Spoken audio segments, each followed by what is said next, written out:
Come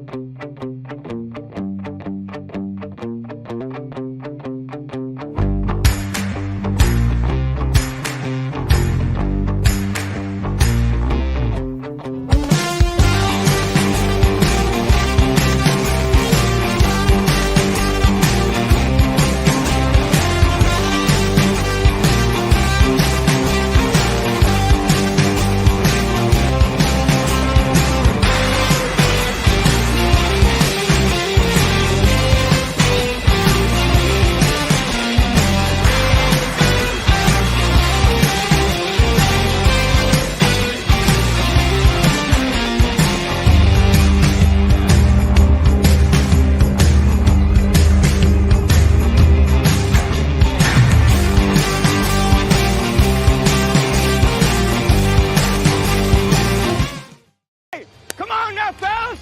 We've got to answer the bell. Now let's go!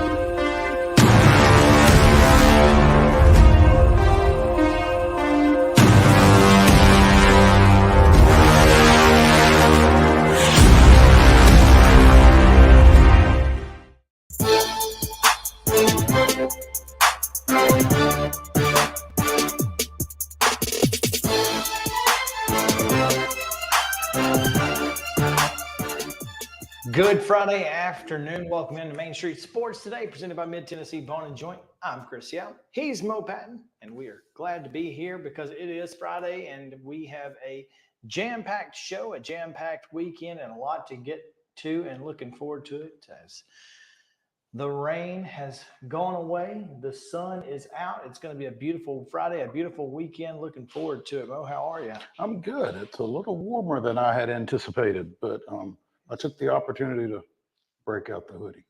Well, it's going to be cooler tonight, much cooler this evening than it is right now, and probably a good call long term. Yeah, right. Not so great short term, but exactly. So sometimes you just got to take what you can get, and so I feel you because look, that's a sweet hoodie. So I don't know, and it seemed like the time for it.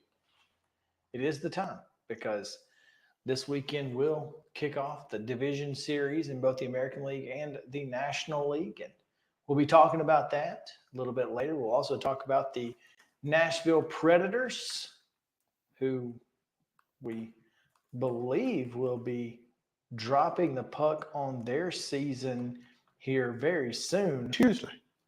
Tuesday is the opening day. Okay, yeah. So, yeah, they'll be down in Tampa to take on the Lightning.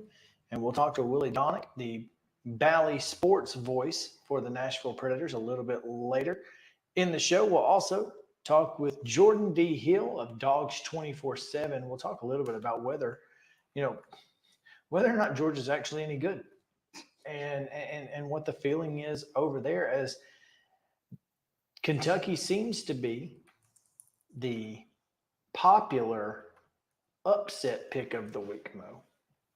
So how are they feeling about that? Do they think that makes sense? Is it good, bad, ugly? We'll find out. Well, of course, we've got Terry's Top of the Hour Titan Report as well, and we'll pick 10 of the most impactful college football games from around the country against the spread. Again, step 1, watch us. Step 2, do the opposite. And step 3, profit. That's how this goes. Yep. Secure the bag. Secure the bag. So we got plenty to get to here, and we're going to do that in just a moment. So let's get you yesterday's results and the weekend schedule on the rundown. This is the rundown.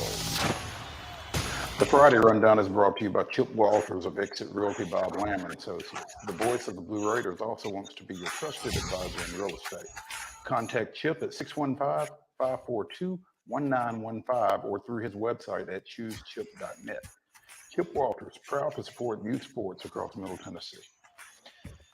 In football action last night, it was East Nashville 42, Cane Ridge 13, CPA a 52-14 win over Antioch, East Robertson Blank, Trousdale County 35-0. It was Ravenwood 41, Franklin 28, Page a 35-7 win over Hillsboro, Springfield 14, Hunters Lane 7, Summit Downs John Overton 37-6, all but securing that final playoff spot.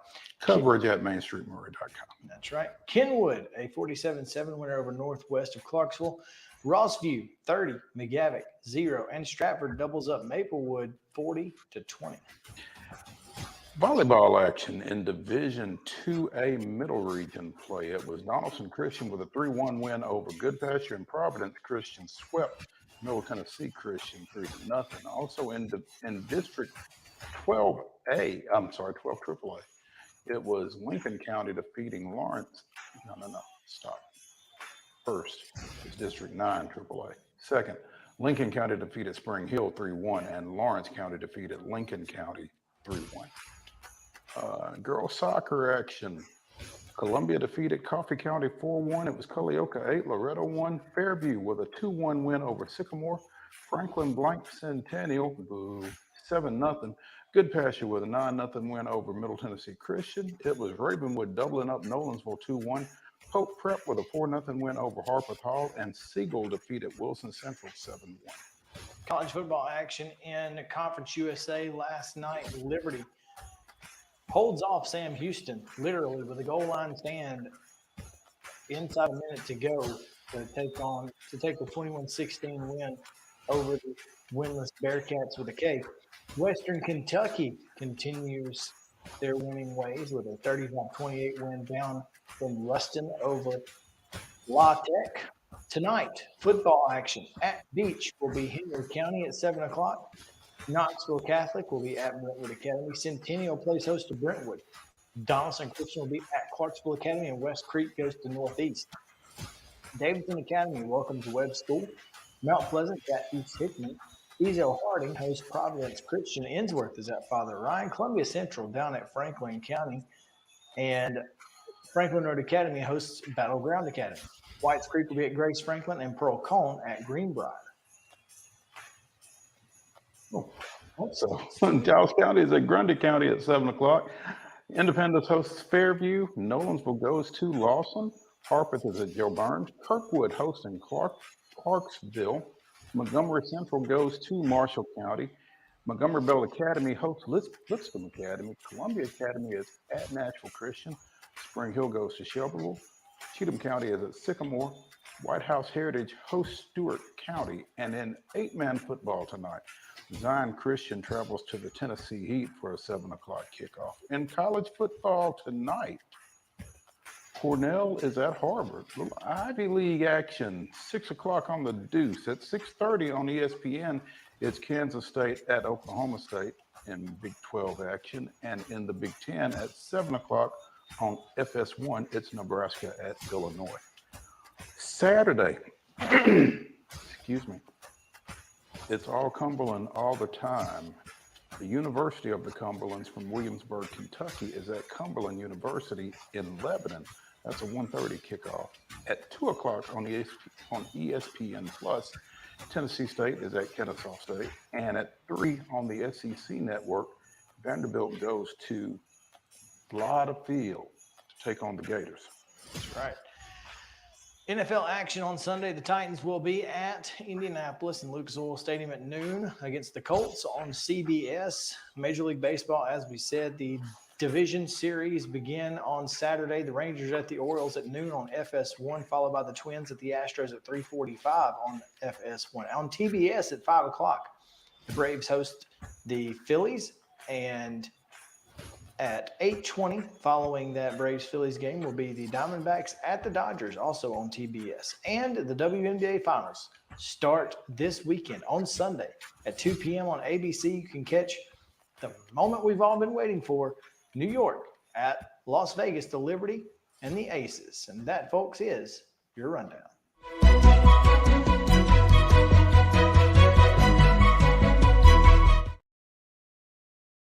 story is brought to you by Piggly Wiggly, Neely's Mill Shopping Center over in Columbia. Glad to have them aboard and glad to have them feeding us anytime we need lunch. They've got great lunch specials, of course, from their deli. You can get cobblers, vegetables, choice of meats. It's delicious. They've also got fresh hand-cut meats daily and fresh produce, so make sure to go by and see them. It's just cost plus 10% at the register. Mo, unfortunate news yesterday out of the National Football League as Chicago Bears legend and namesake of the Premier Award yeah for players from his position. yeah let's just go from that. Mm-hmm. Dick Butkus dies and his team responded. Exactly. I mean, they did what they were supposed to do, certainly under those circumstances. The Chicago Bears honored Dick Butkus the best possible way last night by thrashing Washington. And getting their first win of the year. Yeah. According to CNN, news of Butkus' death spread more than an hour before the Bears started a Thursday night game against the Commanders. The teams and fans observed a moment of silence before the game at FedEx Field in Landover, Maryland. And the Bears went on to, like I said, a 40-20 victory. Justin Fields playing probably his best game of the season, and DJ Moore playing one of the best games, period. Of his career, of anybody this season. It was a great night for DJ Moore. I think at one time he was the only receiver on the team with a catch. Only he and Kamit had catches. And, of course, Kamit sits on my bench scoring 15 points in fantasy. Well, of course. Well, I didn't think he could duplicate what he did last week when he scored like 27, and he didn't, but he still scored half of that, and I didn't expect it, but, whatever. Big win for Chicago, and Magic Johnson was none too happy. None. With his team because he let them have it after the game. And, that's one of the things about having Magic Johnson as your owner, a high level athlete like that. With who has had high level success. Tonight the Commanders played with no intensity or fire. We didn't compete in the first half and got down 27-3 heading into halftime. It was too big of a hole to climb out of, and that's why we ended up losing 40-20. Yeah, won the second half. Didn't matter. Khalil Herbert had the Wildcat, or not Wildcat, took the shotgun handoff up the middle for 16 yards on 3rd and 7 before halftime that probably didn't help the situation. Jonathan Allen and Daron Payne did not have great games. I mean, you're paying those guys a lot of money to have good games, and they did not. And, of course, whatever the heck uniforms they were wearing didn't help because those were brutal. They may need to just throw those away and start all over. Just start all over. Those were not good. Not the only Bears news, though. Chase Claypool has been traded to the Miami Dolphins. And what does that do to their receiving core? Because you've got a guy coming in who has been less than amenable to his previous team and anything that they wanted him to do. Yeah, I mean, I don't know. I'm not sure I understand why you trade for him, given the way he left both Pittsburgh and now Chicago. Yeah, and clearly Mapletron not being a thing. He tried that. That didn't work out. came into the league. Maybe he should just go play. Came into the league with a lot of talk, Hoopla. a lot of hoopla. He generated 14 catches for 140 yards in 7 games last season. I'm sorry. Say that again. 14 catches for 100 and what? 40 yards. And how many? In 7 games. That's 2 catches a game for 10 yards a catch. Very easy math on that one. Thank goodness. Very weak math. And was a healthy scratch the last 2 weeks. He finishes his career in Chicago with 18 for 191, a touchdown in 10 games. And they asked him not to show up this past week. They did. He just said, they just said, look, man, stay home. We're good.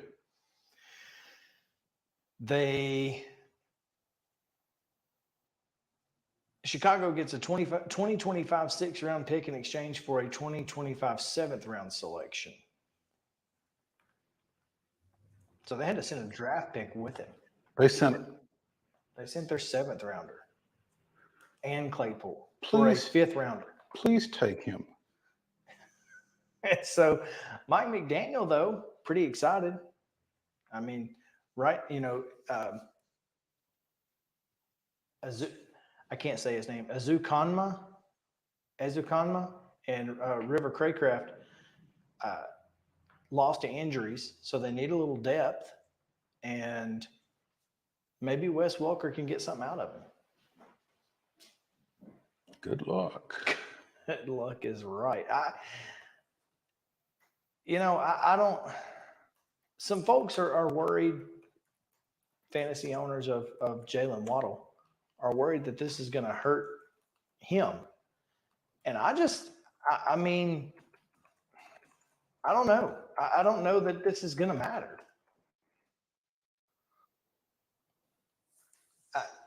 I don't know that he makes 10 catches in Miami. Well, I mean, he gives you some depth, I guess. And look, he's got talent. Head case. And what is it, as one of my friends asked, what is it with former Pittsburgh receivers when they leave? They're all crazy. No. Because I give you Juju Smith-Schuster. I'm sorry. Did you see his Twitter yesterday? Oh, no, I did not. Well, I mean, I don't guess it was him who was being crazy. He was just letting folks know that some other people on Instagram had posted some things, and he might have gotten involved in a conversation about female anatomy. Oh, but Lord, I have no familiarity with any of that.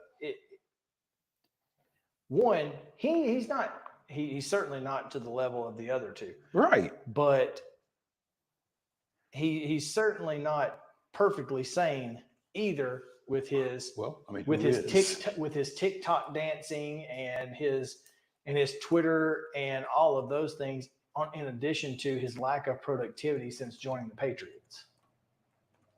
So I don't know what it is about leaving Pittsburgh, but when you're leaving PA, things get weird.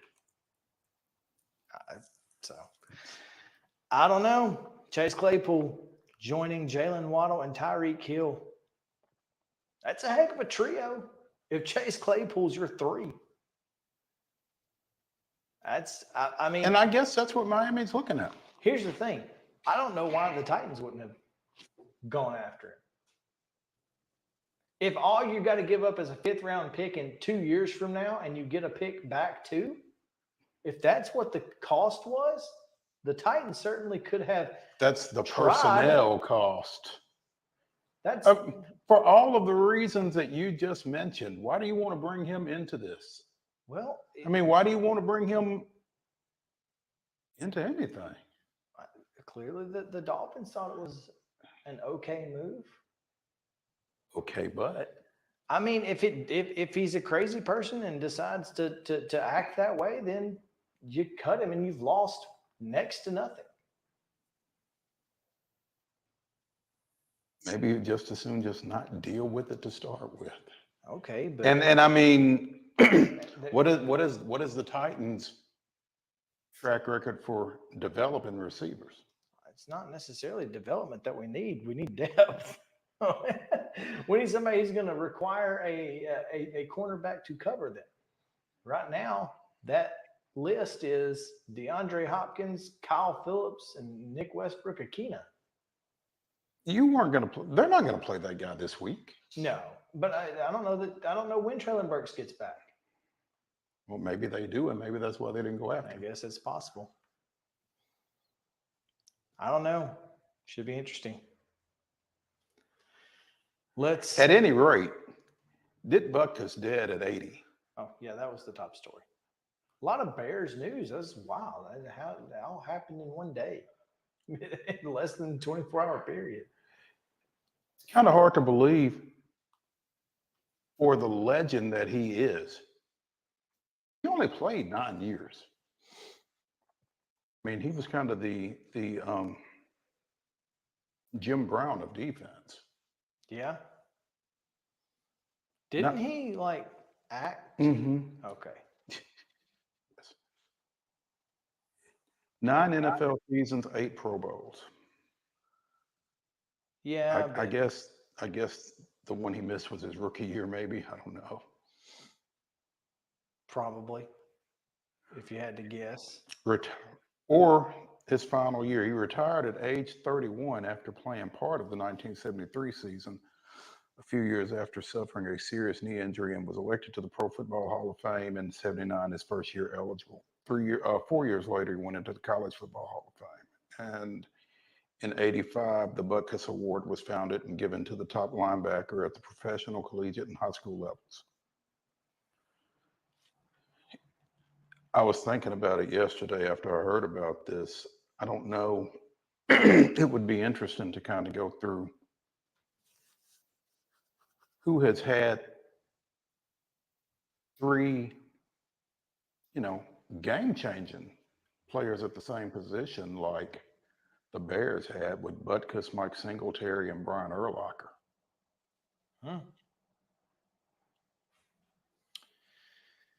Yeah. Maybe defensively, I don't know. I mean, offensively, you could probably come up with 3. You could. I mean, But I defensively, I think of the Titans' 3 running backs. Earl Campbell, Eddie George, and Derrick Henry. I don't know that the Cowboys have a 3rd one, but you've got Tony Dorsett and Emmitt Smith.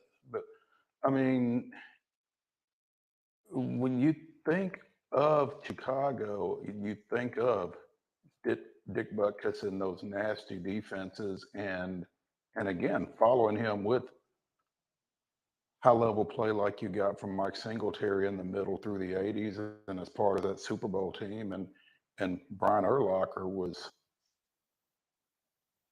almost a safety playing linebacker. I think he did play safety at the collegiate level, and he was kind of a game changer at that position as well. All 3 of them in the Hall of Fame. It's, like you said, on defense, I was thinking the Cowboys with Tall Jones and Leon Lett, and they're not even in the top 3 on this list. So that's pretty good. Harvey Martin, Randy White, and Bob Lilly, the top 3 on this list from Cowboys Coffee Talk. So that was the first thing I thought of was Cowboys defensive lineman with Jones and Lett. mm-hmm. But that might be it. It's interesting. It's a good conversation.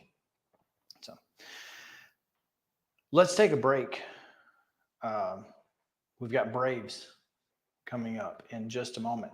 We're going to switch around, talking MLB postseason right after this on Main Street Sports Today, presented by Mid-Tennessee Bone and Joint. Y'all come back with us.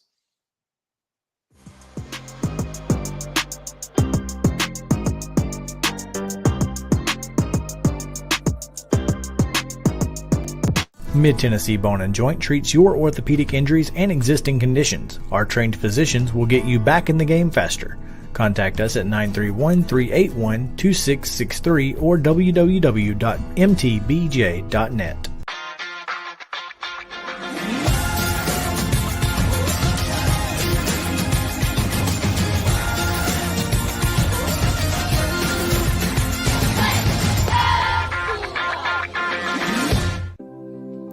Custom Stone Handlers supplies over 600 distributors and suppliers with quality stone products. Along with River Stone, we produce and distribute over 100 building, landscape, and other bulk products. Our goal is to provide quality products, service, and partnerships to ensure our customers' success. We firmly believe that the measure of any person or company is how they treat other people and customers. Give them a call at 931-490-4990 or visit CustomStonehandlers.com. Mockingbird Title and Escrow is an attorney-owned and operated full-service title company in Middle Tennessee. We get your deals closed without worry and fuss. We're a family business that offers the highest level of expertise in our industry when it comes to closing and funding your real estate transactions. And it's a job I really love. I'm passionate about this. I'm enthusiastic about this. I like to think we're pretty well rounded and can deal with a wide range of needs and a wide range of clients. Call 615-274-8698 today. With Lee Company technology, the best handymen are hands-off. Lee Company techs have been using visual findings and other smart technology tools for years to add transparency and virtually take customers along. You see what we see, whether we're in a crawl space or on a roof. With Lee Company, technology helps us help you, no matter what's happening in the world or at your house. Piggly Wiggly, located in Neely's Mill Shopping Center, is Columbia's locally owned and operated Cost Plus 10 grocery store dedicated to serving the community with low prices and smiling faces. Piggly Wiggly offers fresh, hand-cut meats daily as well as daily hot plate lunches from their deli counter. You're certain to see smiling faces and a helping hand when you're here at Piggly Wiggly. Come by and check out our fresh produce, high-quality meats, and more. Down home, down the street, we'll see you at the Pig. Mid-Tennessee Bone & Joint has been the official sports medicine provider for Maury County Schools for more than 40 years. We specialize in orthopedic service, and our Ortho Quick Walk-In Clinic lets you bypass the ER. Visit us online at www.mtbj.net.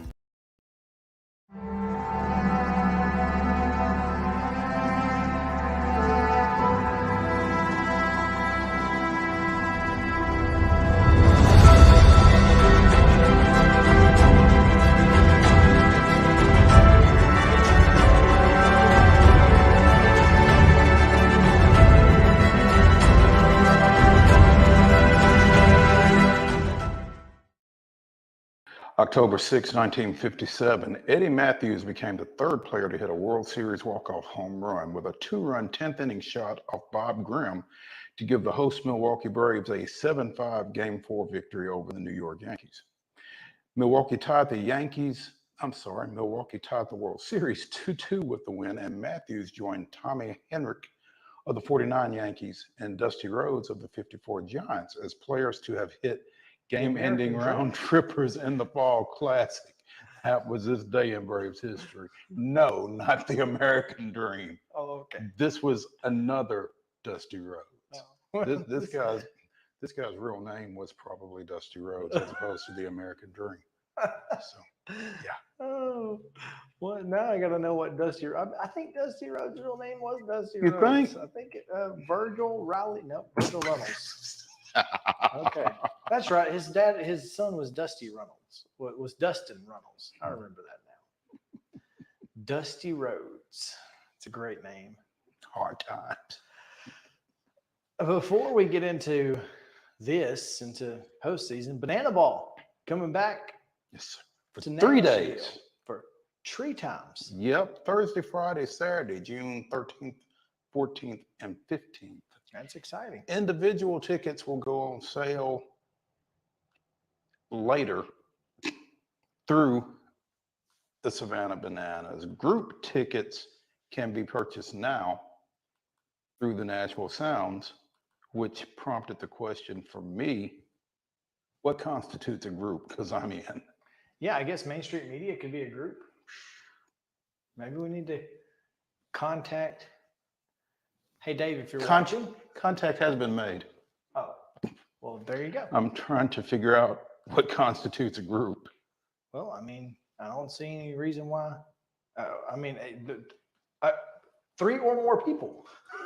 I'm trying to figure out what constitutes a group as far as the Nashville Sounds and the Savannah Bananas are concerned. It's likely 15.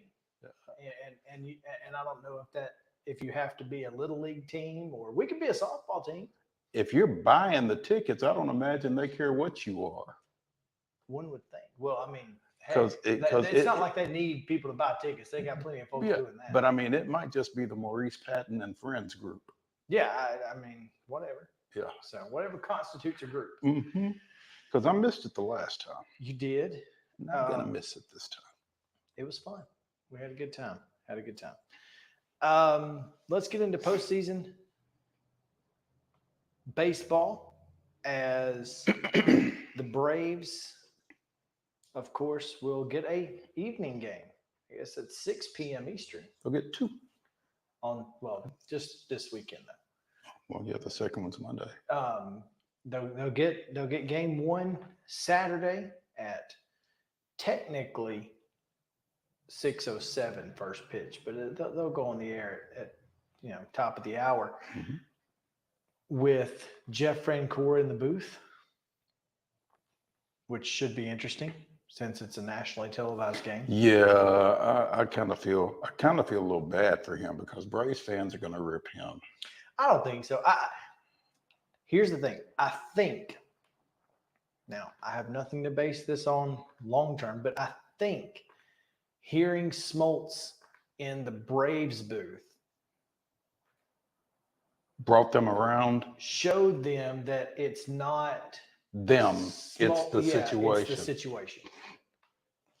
And so I feel like they're going to extend Frenchie that grace. Now, Frenchie's been on the broadcast, on the national broadcast before. He was on the playoff broadcast 2 years ago.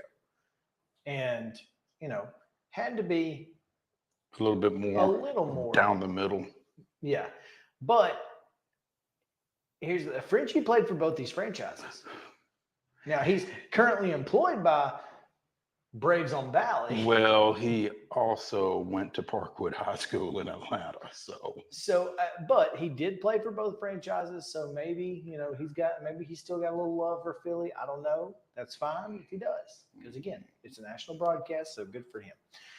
I am far more concerned, Mo, with the pitching matchup than I am the booth. Yeah. Oh, by the way, I said Parkwood. It's Parkview. Excuse me. Well, No, I just wanted to get it right. So. always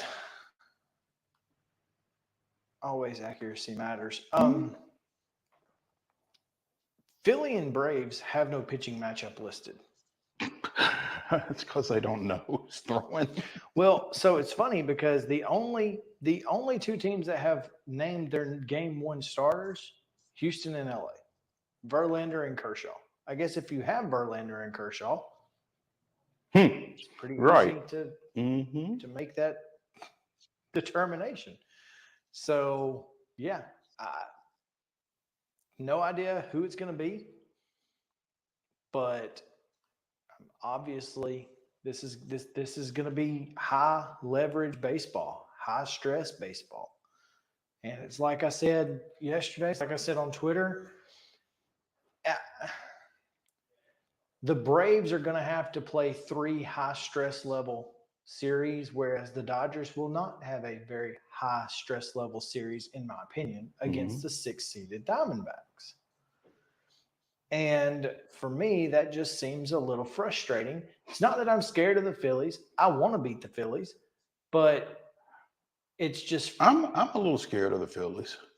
I'm not gonna lie. well, I'm not, And everybody that I've talked to who is a Braves fan has some level of apprehension about this series. I mean, between losing to them last year, between the pitching that they can run out there, their lineup isn't the Braves lineup, but I mean, we've seen it often enough.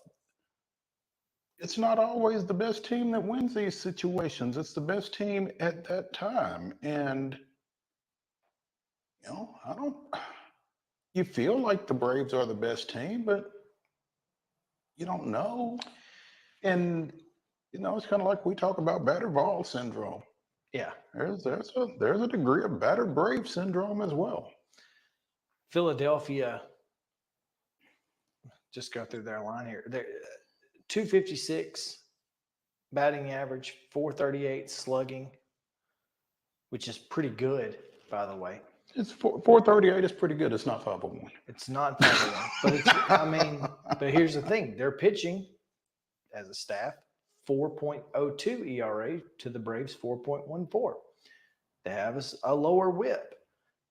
They don't walk nearly as many people. They also don't strike out nearly as many people. 4.02 versus 4.14 is over that? 162. It's not much, Yeah.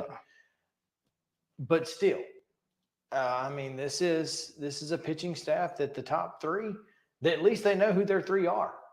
We don't. I'm not sure we have 3. I think we've got 6, and that's the problem. Well, Because in game when you three, got 2 we're gonna quarterbacks, you got enough quarterbacks, Yeah, and when you got 6 starting pitchers, you got.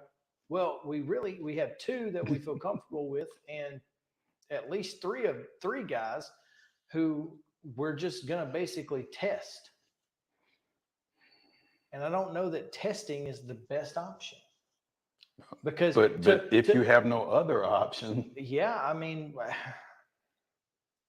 I almost feel like in game 3 in Philadelphia, you've got to, in Philadelphia, you've got to have somebody you feel comfortable going in game 3. And they don't have somebody that they can hand the ball to and say, we've got confidence in you.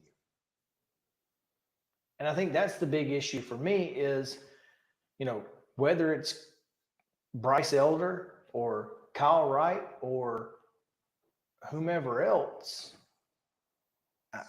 yeah, There's nobody I can hand the ball to and say, go get go them. win game 3. Go get us out of it because we're going to win the first 2. By God, going to happen. Go win this series for us. Well, and here's the thing. As I was texting on the way to the office with Spring Hill baseball coach and renowned Braves fan Paul Lamb, splitting the first 2 in Atlanta may just put you in position to get swept in Philadelphia and out of the postseason. Yeah, you can't. You can't let them win in Atlanta. Yeah. You can't do it.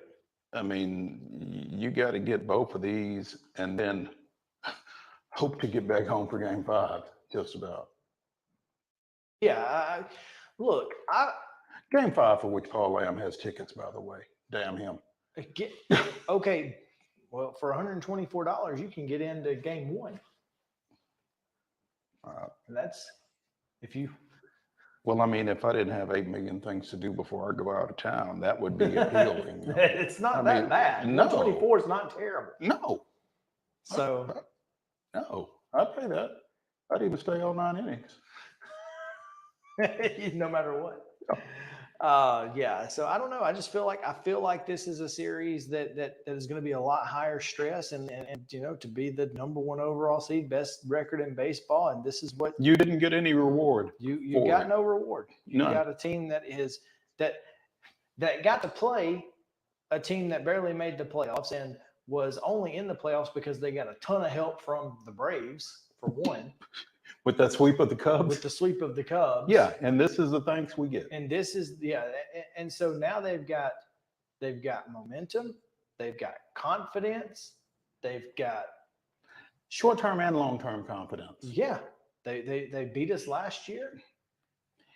Now, we handled them pretty handily this season. Yes. Right? And particularly Spencer Strider. Mm-hmm. So, game 1, you feel pretty good about. So, yeah, let me go through this real quick. As throughout in 4 starts against Philadelphia, 2.42 ERA, 38 strikeouts in 26 innings. He's gone at least 6 innings every time, 7 innings twice. Hasn't shut them out, but he's held them to 1 run twice, and the most he gave up was 3 runs in 7 innings. He's also racked up at least 9 strikeouts in all 4 games. 38 strikeouts in 26 innings. That's what you're going to get from Spencer Strider in game 1. most likely. Yeah. And he's healthy again. He's healthy. He's ready to go. Yeah. So. And I am too. 5 o'clock tomorrow night. Should be fun. Be there. I'll be watching. There's no question there. TBS will be on. We'll take a break. When we come back, we'll talk about the Nashville Predators as they get ready for their season opener down in Tampa and the 2023-24 season as well. We'll talk with PREDS on Valley voice Willie DAUNIC right after this on Main Street Sports Today, presented by Mid-Tennessee Bone and Joint. Y'all stick around.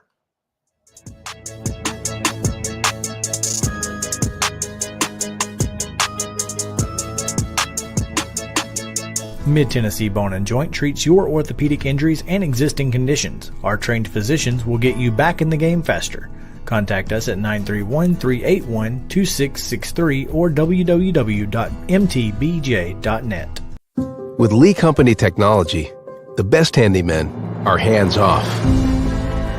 Lee Company techs have been using visual findings and other smart technology tools for years to add transparency and virtually take customers along.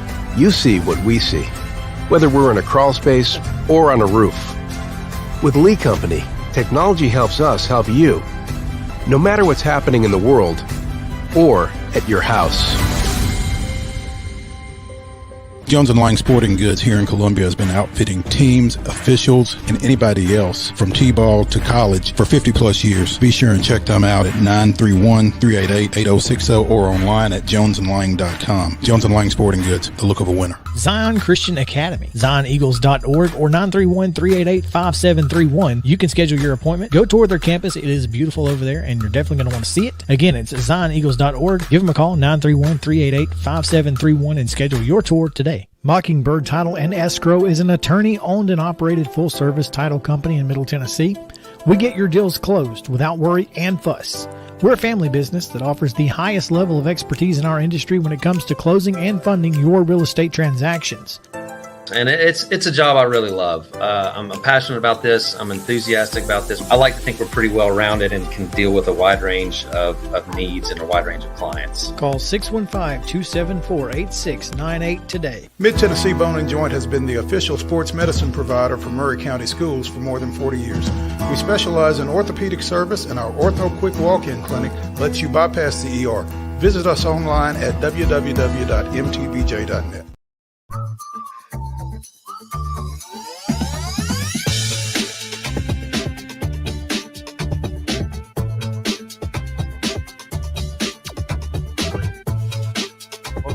Main Street Sports Today, presented by Mid-Tennessee Bone and Joint. Chris Yao, Maurice Patton.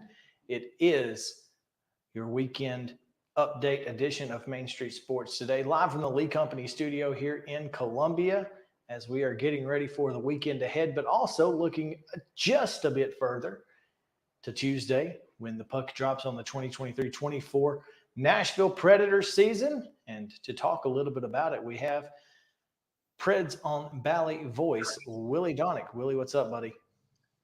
Hey, guys. Good to talk to you. Good to have hockey back here. I am a baseball fan and enjoy the month of October, so I enjoyed your discussion about the Brave series coming up. But I am representing with my Mets hat today, even though I was going to ask you about that because you all are a franchise in flux right now. Is that fair to say? We're playing in the NIT right now, Mo. I think we're playing against UNO or somebody like that. I'm not sure who's in the bracket with us, but we are not in the big dance. Obviously, and don't have anybody to lead the team in any capacity. In any capacity, yeah, because Buck Showalter is gone and Billy Epler are gone. I mean, yeah, well, okay, that's who do you have first. They bought they brought in the guy from Milwaukee, David Stearns. David Stearns. Mm-hmm. So he is the guy running the show. That's who is pulling all of the strings, and he sort of unmercifully got rid of Buck Showalter without bothering to call him. And then Billy Epler, I'm not sure what's going on with that, with the investigating him for misuse of the IL, I think is what they used. But it sounds like that was almost like a tool to get him out of there. But David Stearns is running the show. So the question is he going to go get Craig Counsell from the Bruins, for the Brewers? Whose contract is up? Yep. Yeah. Who do they hire first, Willie, a GM or a manager? Well, I think either one is possible. I'm looking at David Stearns really as probably As a GM? real GM, I think, when you get down to it. Okay. All right. That makes sense. All right. What's with the 4:30 start, 5:30 Tampa Bay time for the season opener Tuesday? Triple header. It's a big thing that the NHL is doing with opening day. So almost like baseball, when you think about it, they have baseball pretty much starting at 11 a.m. our time all the way through the day. So it's a similar thing that ESPN is doing. It's part of a triple header on ESPN. So it's the middle game. So unfortunately, that cost me a trip to Tampa. I don't get to go down there because it's on ESPN, but we'll be watching here. But that's they get to play the Lightning in kind of a showcase game in front of everybody. So that should be a great way to get it started. And then the team will open up the home part of the season that Thursday against Seattle. Release the Kraken. It's funny. Sure, we get a chance to showcase the team, and good or bad. And to me, I feel like there are a lot of question marks on this team, and it feels like a whole new set of folks that we're not necessarily used to seeing in Preds gold.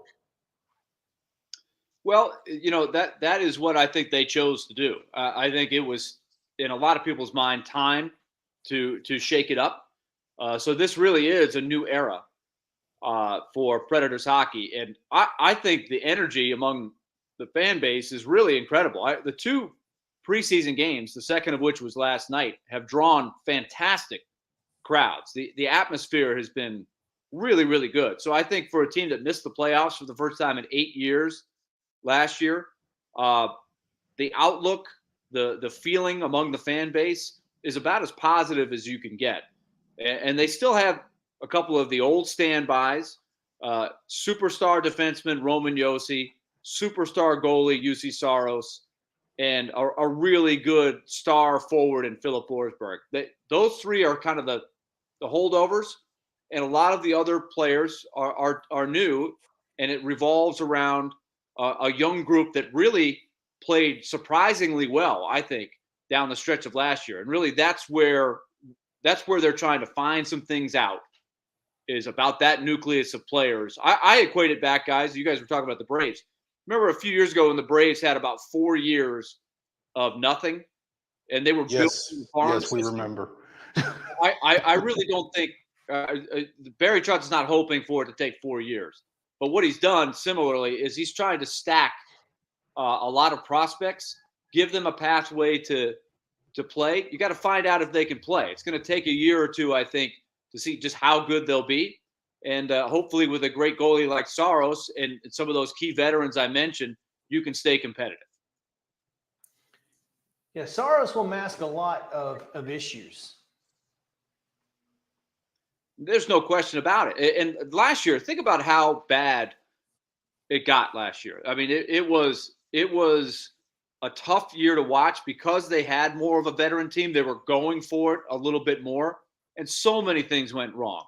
An underachieving Ryan Johansson, an underachieving Matt Duchene, injury to Philip Forsberg, coach on the hot seat, some other veterans that kind of regressed a little bit.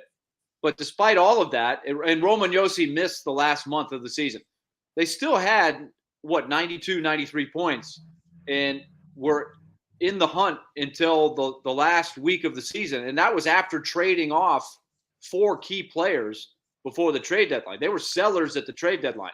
And why were they able to do that? It was because of Juuse Saros. He elevates what you do on a nightly basis. He erases mistakes, as you said. And they're going to lean on him again for sure. Willie DAUNIC, the Preds on Valley voice of the Nashville Predators, joining us on Main Street Sports today, presented by Mid-Tennessee Bone and Joint. Willie, is this as Are they calling this a rebuild? Is this a rebuild? Because if it is, to be able to go into a full-fledged rebuild and still have a goaltender the caliber of a UC Soros put you ahead of the game for sure. Well, it's great. That's a great question, because I think everybody's trying to define what it is they're doing. To me, if you're calling it a rebuild, if you look at hockey, like the Braves that I mentioned in the wherever that was, 2014, 15, in that neighborhood there, that was a rebuild. They knew they were going to be bad for a few years. There are teams like, let's just use the Chicago Blackhawks, who not only were rebuilding, and they haven't been relevant for a good while now, even though they had that great run where they won 3 cups. It's been a long time since they've been good. And so they went full on tank kind of rebuild. And it got them the first pick in the draft. But they're still a good ways from being able to win, even though they got a potential superstar in Connor Bedard, who's going to be a fun guy to watch at age 18 this year. But the Predators are in the middle. Because they have UC Soros and they've had excellent goaltending over the years, they've never really been bad. So what they're trying to do is sort of retool and build up with this nucleus, but still maybe keep that expectation that you can be competitive. It's funny you asked that, Mo, today, because just the other day, Andrew Burnett, the brand new coach, he was asked, is this a rebuild? And he flat out said no. And I think that's what a coach and a locker room probably does have as a mentality. They believe that they can be good. Now, what is the expectation level? I think that's where it's sort of open. I don't think you can sit there and say, yeah, they should make the playoffs. I'm not ruling them out making the playoffs, but I think right now the bigger goal is to be a team that can make noise in the playoffs next year, the year after, the year after that. This is a little bit more of a see what you got year.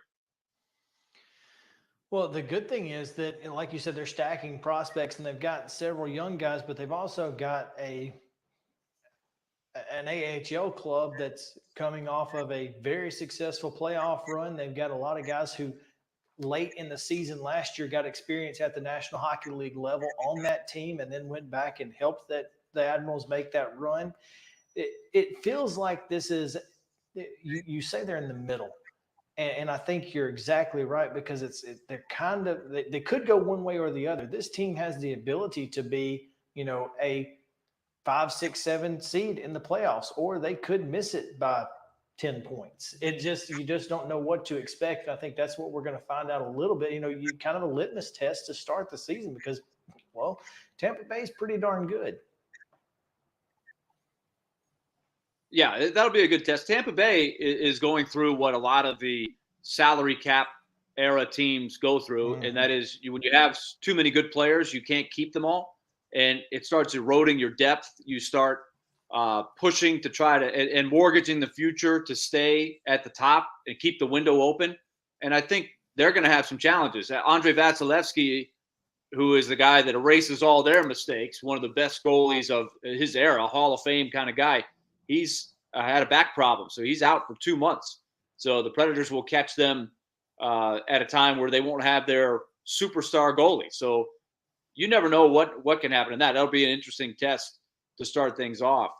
But you mentioned something, Chris, that I think has been definitely a label, and that is when you're in the, quote, middle, right? When this team, go back to 2018, 2019, Central Division champs, President's Trophy in 2018.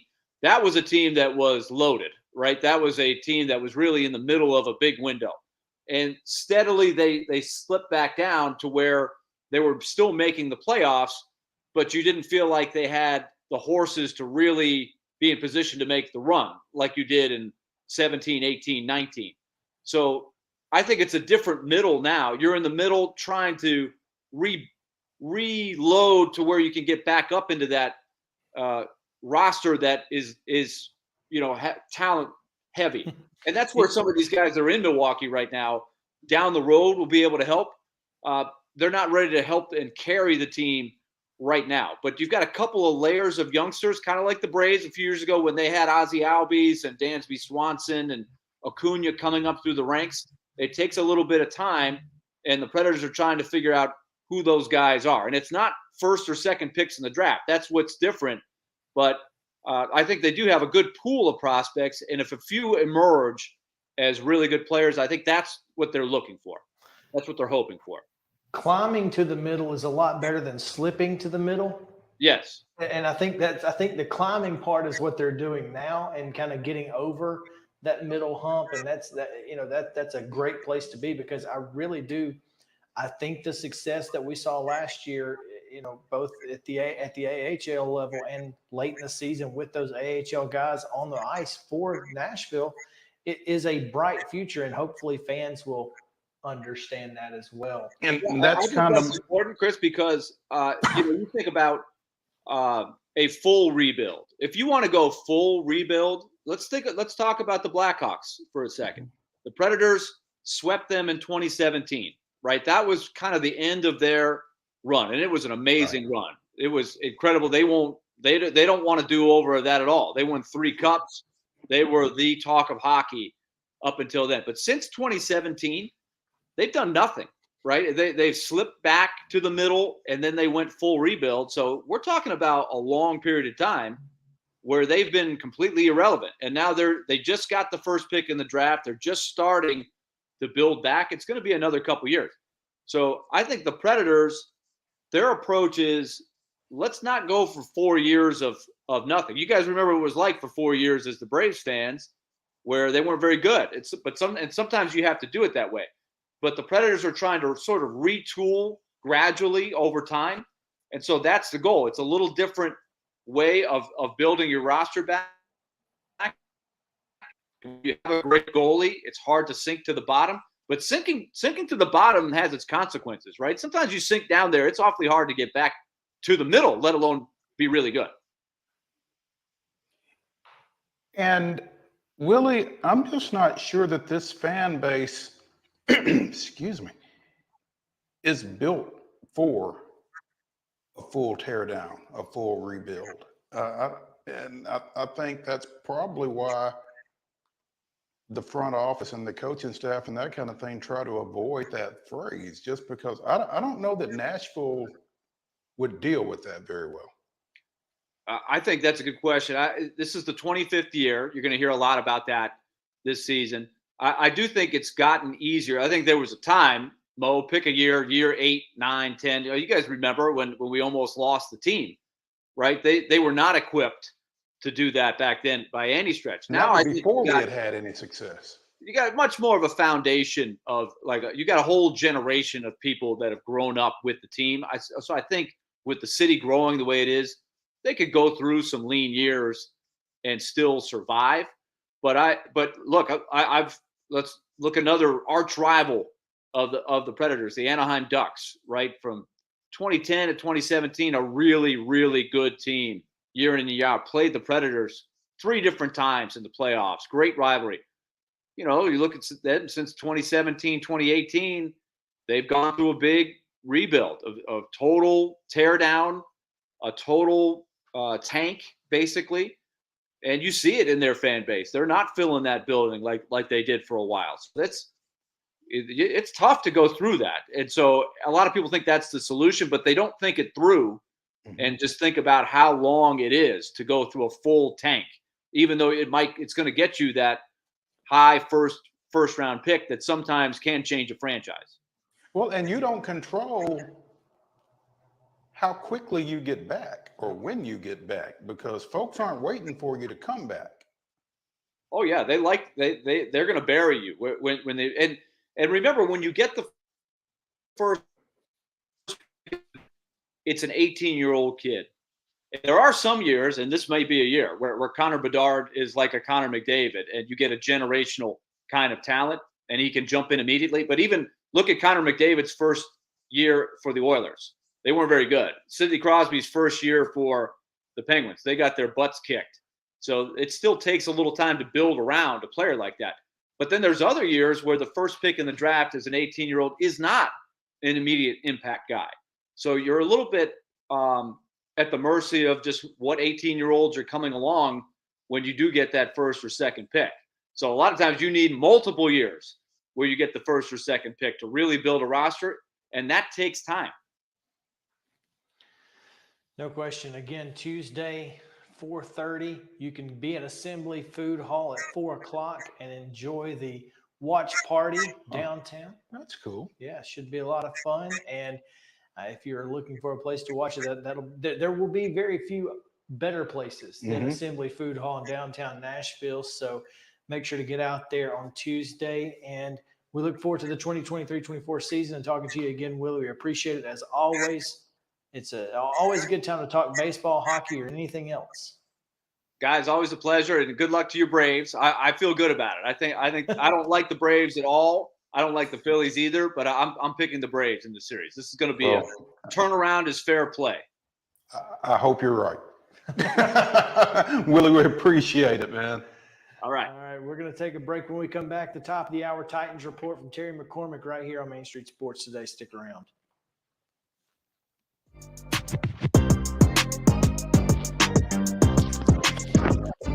He shoots and he scores!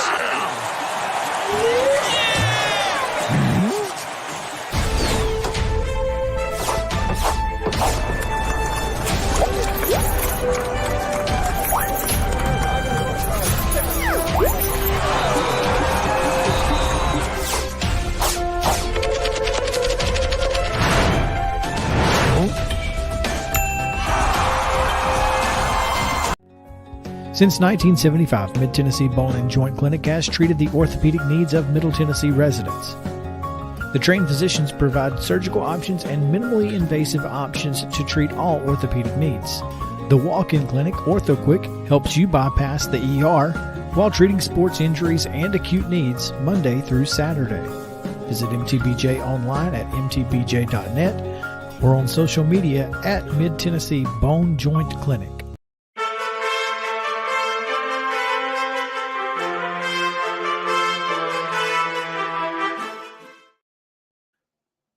Time now to visit with Terry McCormick on the Daily Titans Update, powered by Zen Sports. Terry.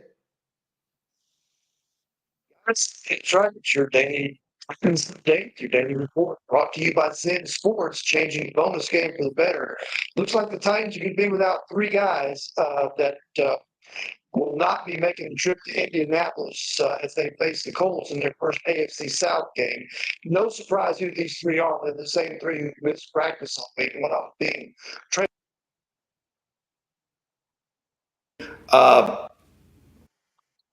Gifford, the special teams linebacker.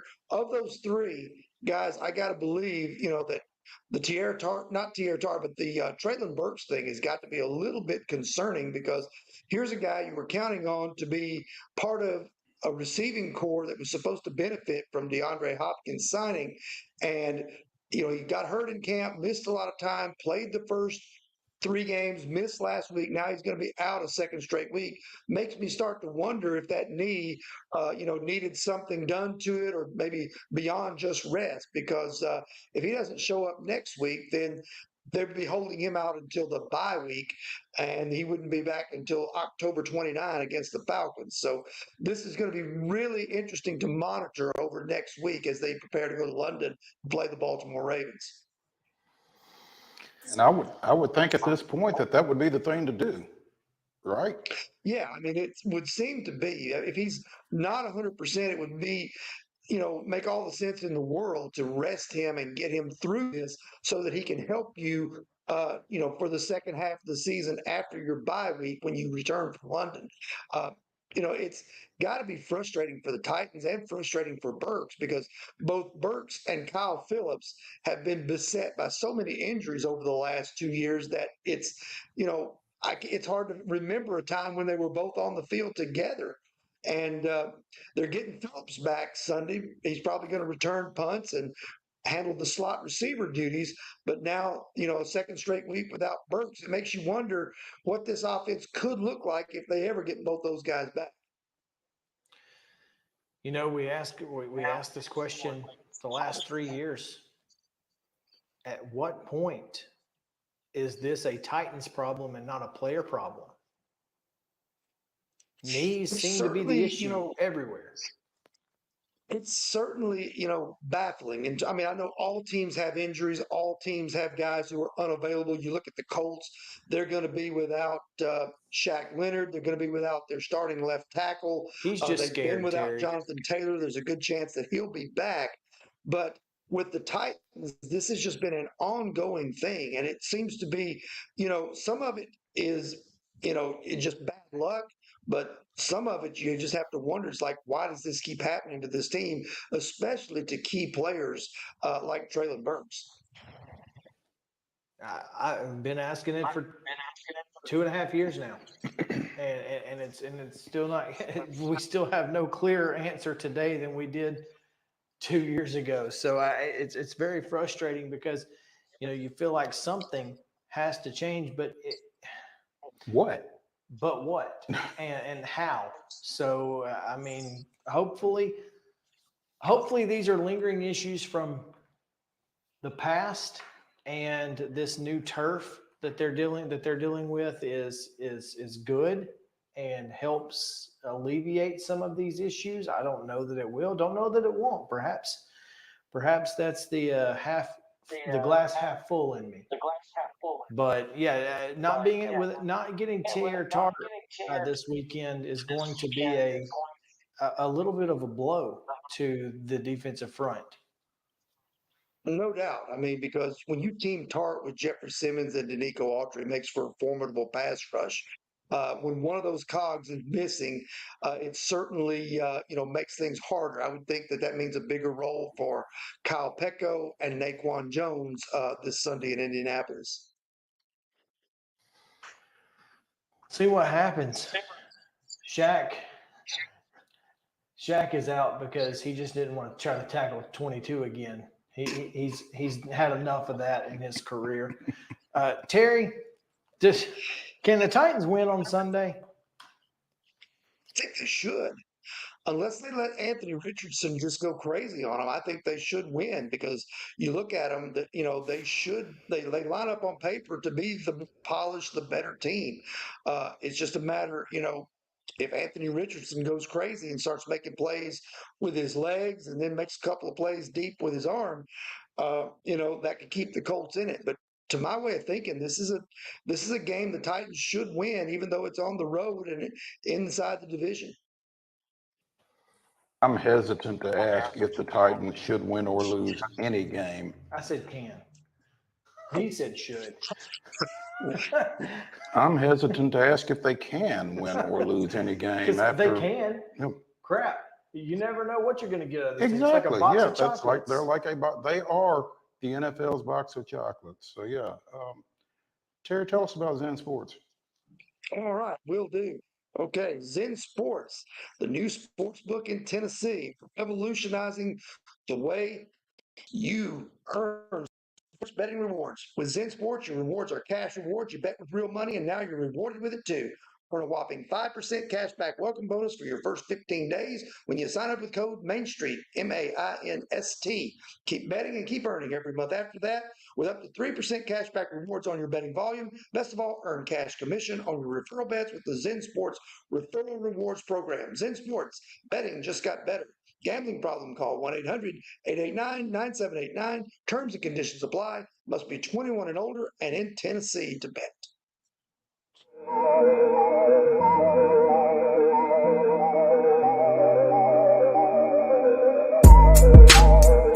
Y'all, I'm serious right now. They have a dragon here. I saw it. But no, they don't. There's no such thing as dragons. I swear, I saw it. It had huge claws. Get out of here. It had eyes as big as the moon. Come on, I'll show you. Wait up.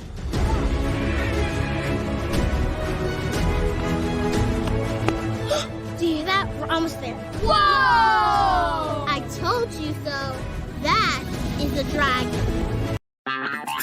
This is Chris Yao with Main Street Sports Today. Every show, Mo Patton and I welcome friends from all across the sports landscape, from high school coaches and reporters to national, college, and pro sports personalities. You never know who might stop by for a chat. AP Tennessee sports editor, three-time Tennessee Sports Writer of the Year 2020 TSWA Hall of Famer. She covers the Titans, the Predators, the Grizzlies, college football, and hoops. Please make welcome Teresa Walker. Former University of Tennessee, former Team USA Olympian, ex-Cy Young Award winner, R.A. Dickey. R.A., did I miss anything? Man, that was sweet. Yeah, I need to listen to that before I go to bed every night. That was nice. Has 5 sports Emmys. That's not bad for the other guy in Wham, Ryan McGee. The other guy in Wham married the best looking girl, Bananarama, so the other guy in Wham had a pretty good life. From preps to pros, we're taking on the sports topics you care about. Tune in across Main Street Media social platforms at 2 p.m. or on demand on your podcast distribution platform of choice.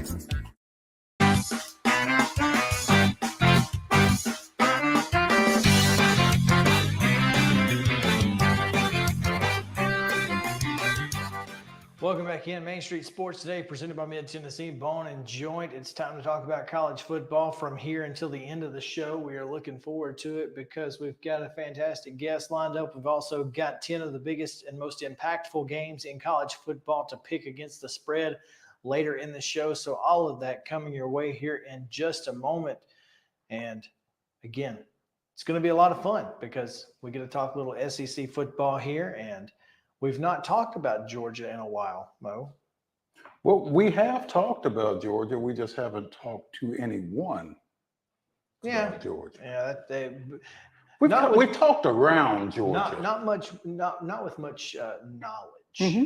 Well, we're getting ready to change that. So we're gonna change that in just a quick moment as Dogs 24/7's Jordan Davis Hill, or Jordan Davis Halloween on Twitter. Jordan, thanks for joining us, man. He's even got on his Halloween orange shirt there. I guess Halloween is the only time you're probably allowed to wear orange in Athens. Yeah, now that you mention that, Maurice, back before the season, Sanford Stadium, there was they'd done some renovations, and I wore this shirt, and someone posted a video, and I thought, I didn't know if I was going to make it out of there alive. People were not thrilled that I was wearing orange. You know, Alyssa Lang had that same issue at SEC Media Days 2 years ago, man. You got to be careful where you wear orange in this part of the country. Yeah. That's all I'm saying. Yeah. Rookie mistake, Jordan. You'll be okay. But I guess we'll just cut right to the chase. Is Georgia good? Are they good? Yeah. Are they national championship good? Right now, I don't think so, but I do think they can be. There's just been too many missed opportunities. Starting slow on offense when it comes to scoring. Through 5 games, they've scored a total of 17 points in the first quarter, and that's just not going to cut it. I think my biggest concern is really more on defense compared to offense and defense. Don't think I've seen – you definitely have not seen them play the run on defense like they have in years past. We knew they weren't going to have a Jalen Carter on this team, but you sort of wondered if they could get there with 2, 3, 4 guys contributing rather than just having that one Jalen Carter. So far, they haven't. So, I mean, I think this is still a team that's in the driver's seat. I do understand why a lot of people have left them at number 1, but they have a lot of room for improvement. To me, the biggest concern to me is defense. But they've definitely got questions on offense. But you look at some of the other teams right now, like Michigan and Florida State. If Georgia had to line it up Saturday night and play some of those teams, I don't know if it would go Georgia's way. It's interesting because you're exactly right. The thing that I have talked about since the UT Martin first half has been how different the defensive line and that front 7 has looked this year. And that is the crux of the argument for most people who say Kentucky has a chance to go into Athens and win this thing on Saturday night, as obviously, they got a pretty good running back up in Lexington making his way down. So, if Georgia's gonna keep Kentucky at bay, they're gonna have to find a way to limit the run game. And the best way to do that is, of course, win up front. Can they do that on Saturday against Kentucky? I think it's possible because I will say the one thing, a lot of people have looked at that Auburn game and said, well, man, Georgia really struggled to stop the run And like I said, that is a concern to me. But the biggest thing that Georgia's had problems with when it comes to the run is stopping the quarterback. And that's not something Devin Leary really brings to the table. Really, really interested to see what Ray Davis is able to do for Kentucky. I think he's a really good running back. But, coming out of that Kentucky Florida game, guys, I kind of took more from Florida and my concerns with Florida rather than saying, all right, Kentucky's ready to be a 10-11 win team. So this is their chance to prove themselves, especially in that road environment playing in Sanford on a Saturday night. Kentucky's got a chance, but, I think the onus is on that defensive line. Georgia, I do think when it comes to the run, really benefits that they've got two veteran linebackers in Smileman and Jamon Dumas-Johnson. Jamon especially very much known for his run stuffing ability. So to me, that is going to be the key, and what decides how close this game is what kind of game does Ray Davis have on the ground? And, do we see more balance from Kentucky? I feel like there is, and talking to Aaron Gershon, who covers Kentucky for 247, said, they are for the most part really balanced, but they went into that Florida game and said, well, we're breaking off runs, probably averaging 6, 7, 8 yards a run. Let's stick with that. I think there will be more balance, but to me, it's going to depend on how well Ray Davis runs the ball and if Georgia is able to frustrate him and make Devin Leary go through the air. That I tend to agree with Jordan that last week's Florida-Kentucky situation was more a function of Florida than it was of Kentucky. I think Florida played over their head and Tennessee played way under theirs in that game a couple of weeks ago. And Florida was more of what Florida is against Kentucky. And at some point, you would have thought that they would have made an adjustment because Devin Leary looked like he was lost in the past game. So I don't know.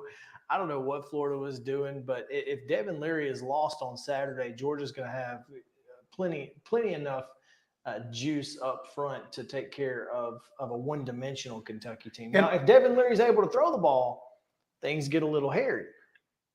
I don't think that was no pun intended. I don't think he's been what they've expected him to be across the board. Not. So I think Georgia puts it together this week, though. Certainly could. Now, a big win in Athens over Kentucky, does that justify them to continue to be ranked number one, or does a close win make it even harder to keep them atop the polls?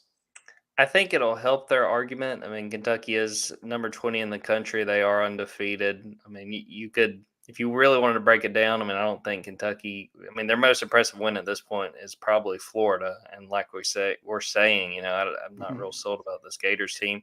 But I think it's a situation, especially when you look at the polls, they're not going to knock off the back-to-back defending national champions until they lose. And whether that's right or whether that's wrong, you can dissect it and look at it a whole lot of different ways. But that's what shows like this are for, man. That's the way you got to look at this. It gives us stuff to talk about when they're not out there on the field. But no, I think it would take a loss for Georgia to move from that number one spot. And it probably benefits it that, like we do an SEC poll at 24/7. And through all of this, Georgia's pretty much stayed at number one, and it's more of a product of the rest of the conference. You kind of have questions about even teams like Alabama and Ole Miss. And, at this point, the most sure thing it feels like in the SEC is in Athens, Georgia. And to your point, and I've asked Chris this, if not Georgia, who at number one? Yeah, if not an undefeated Georgia in particular, who? Right. As far as SEC, I guess you would say Alabama. As far as in nationally number one, I think it's either Michigan. You can argue Texas because of the schedule, especially if they were to beat Oklahoma on Saturday, and maybe Florida State just for what they've beaten. But, I think especially when it comes to the Associated Press poll, and that was one I voted in for a year when I was working in Opelika, Alabama. We're usually creatures of habit. You got to show us something that's like, all right, we really got to change it up. It's usually not very creative. Usually going to stick with how it has played out. But it's going to take a loss, I think, for Georgia to move off that number one spot. And I do think Kentucky's capable. And I think that Maurice hit it on the biggest thing for me. I was really high on Devin Leary coming in this season. I thought he would really excel. Kentucky got back Liam Cohen, the offensive coordinator, and I think he's been really disappointing. And he's going to have to put it together if they're going to have a chance on Saturday night. Who's been the bigger disappointment as a transfer quarterback, Devin Leary or Graham Mertz? Mertz.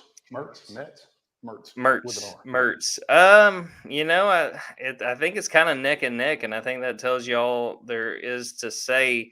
I would say probably Leary, just because I think the expectations were higher. Because going into the year when Florida got Graham Mertz, I mean, from what I could tell, every reaction I saw was, really? Like, this is going to be Florida's answer? And, credit to the guys at Swamp 24/7, our Florida site. I was kind of following them during the spring game. And, beat writers, you're going to tell everybody what you see. And maybe you put a spin on it, a positive spin in a spring game. And there was no positive spin with how Graham and really all those quarterbacks played. And that's mostly been the case. I think he played okay in that Tennessee game. I would say Devin's been more disappointing just because I think the expectations were higher. I thought he had a chance to come in and be one of the top SEC quarterbacks, especially in a year where we had so many questions about so many different quarterback battles. But I don't think he's been that. I think that, he's going to have to really figure things out, play more consistently. And again, it goes back to this game on Saturday night. If he's inconsistent or if Georgia shuts down the run game and says, all right, you guys have to beat us through the air with Devin Leary, I'm not convinced he'd be able to do it. Now, you mentioned in the first thing you were saying that you are more concerned with the defense than the offense. That being said,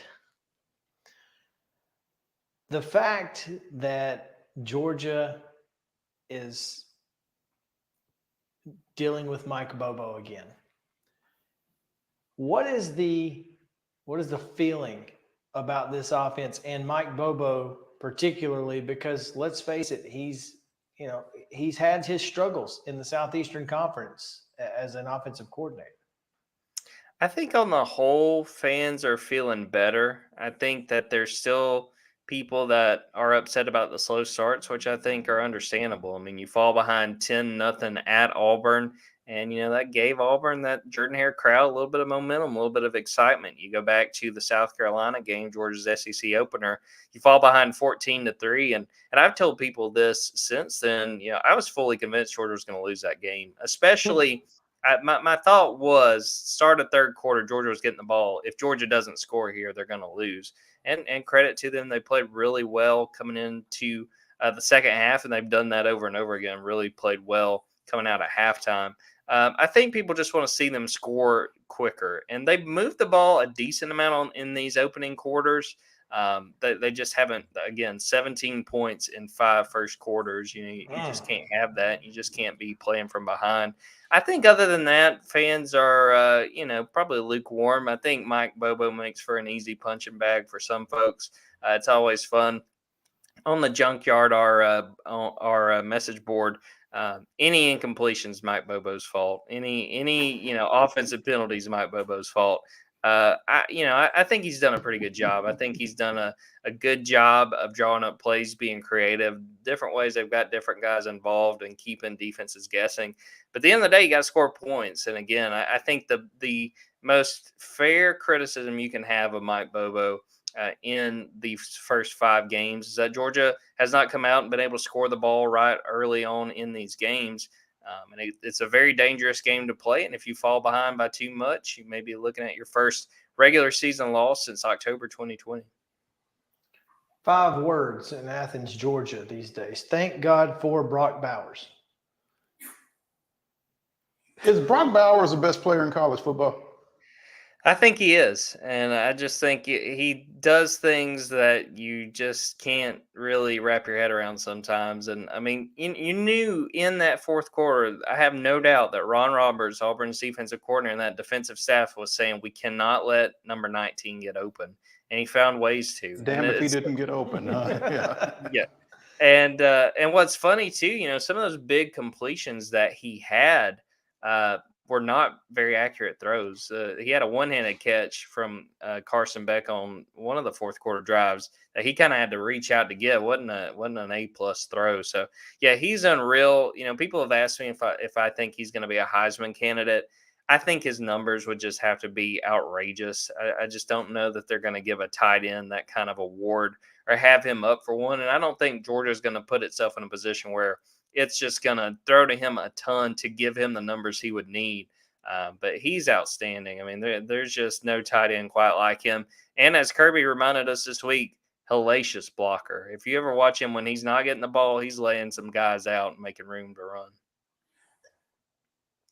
I get what you're saying about the numbers not being there, but as a tight end, typically, I mean, do you have to be a little bit more nuanced with that and think, okay, tight ends don't typically put up great numbers, but he's putting up great numbers for a tight end?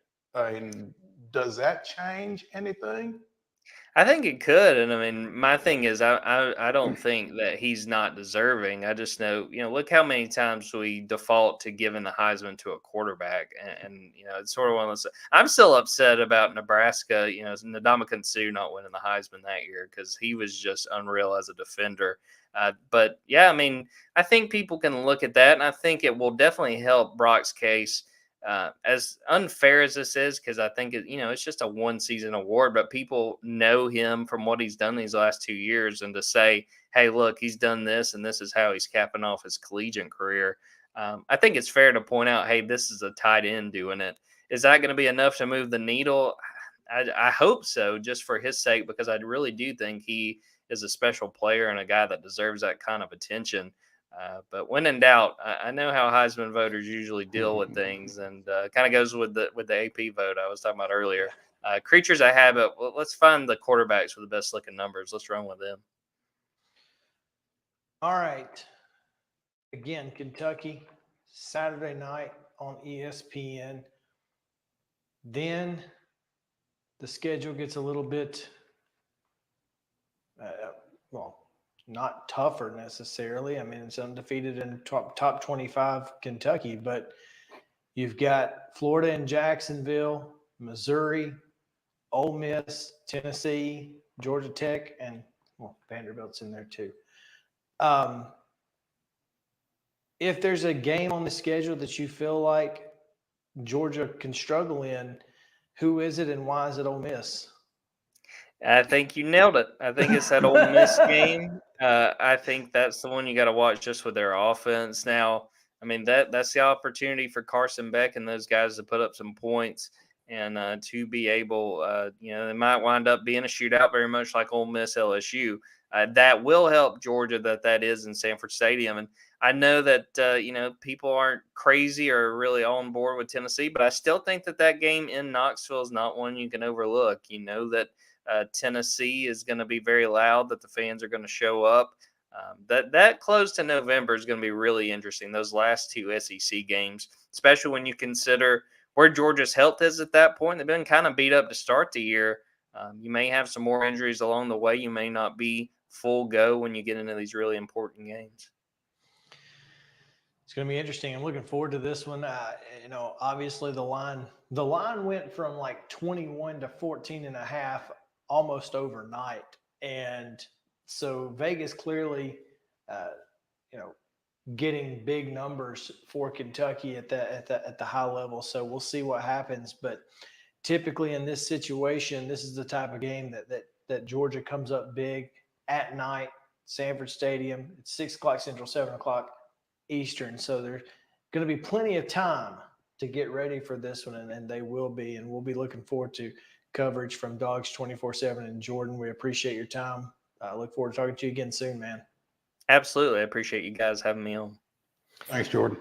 All right, let's take a break. When we come back, pick 'em. We'll do it right after this on Main Street Sports Day, presented by Mid Tennessee Bone and Joint. Stick around.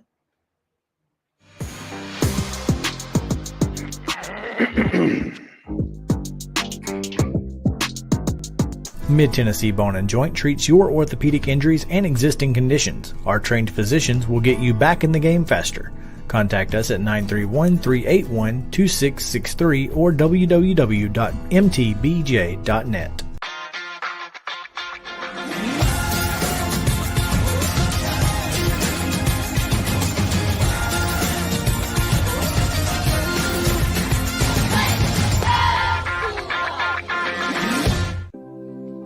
Custom Stone Handlers supplies over 600 distributors and suppliers with quality stone products. Along with River Stone, we produce and distribute over 100 building, landscape, and other bulk products. Our goal is to provide quality products, service, and partnerships to ensure our customers' success. We firmly believe that the measure of any person or company is how they treat other people and customers. Give them a call at 931-490-4990 or visit CustomStonehandlers.com. Mockingbird Title and Escrow is an attorney-owned and operated full-service title company in Middle Tennessee. We get your deals closed without worry and fuss. We're a family business that offers the highest level of expertise in our industry when it comes to closing and funding your real estate transactions. And it's a job I really love. I'm passionate about this. I'm enthusiastic about this. I like to think we're pretty well rounded and can deal with a wide range of needs and a wide range of clients. Call 615-274-8698 today. With Lee Company technology, the best handymen are hands-off. Lee Company techs have been using visual findings and other smart technology tools for years to add transparency and virtually take customers along. You see what we see, whether we're in a crawl space or on a roof. With Lee Company, technology helps us help you, no matter what's happening in the world or at your house. Piggly Wiggly, located in Neely's Mill Shopping Center, is Columbia's locally owned and operated Cost Plus 10 grocery store dedicated to serving the community with low prices and smiling faces. Piggly Wiggly offers fresh, hand-cut meats daily as well as daily hot plate lunches from their deli counter. You're certain to see smiling faces and a helping hand when you're here at Piggly Wiggly. Come by and check out our fresh produce, high-quality meats, and more. Down home, down the street, we'll see you at the Pig. Mid-Tennessee Bone and Joint has been the official sports medicine provider for Maury County Schools for more than 40 years. We specialize in orthopedic service, and our Ortho Quick Walk-In Clinic lets you bypass the ER. Visit us online at www.mtbj.net.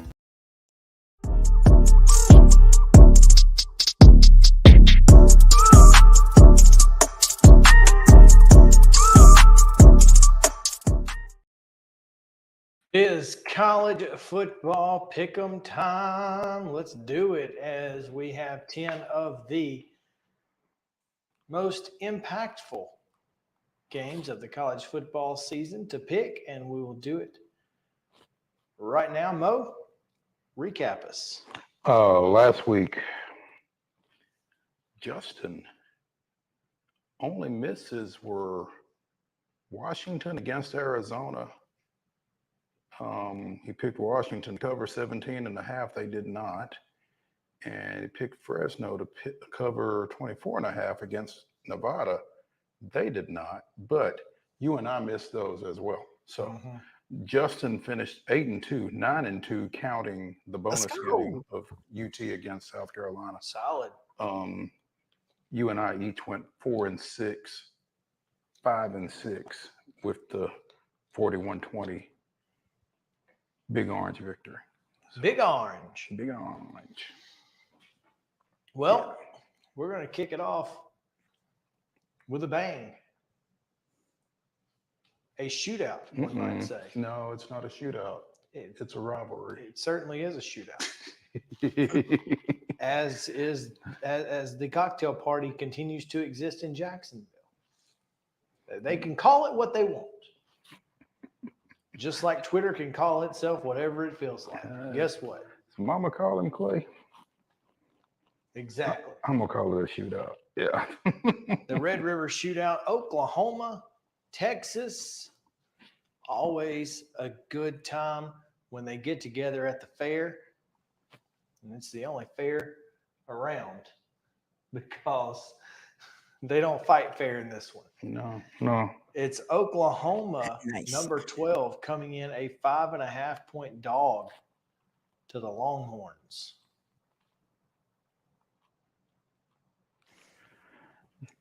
Who goes first? Justin, Oh, I'm going to go Texas. Yeah. I got the Sooners. Boomer.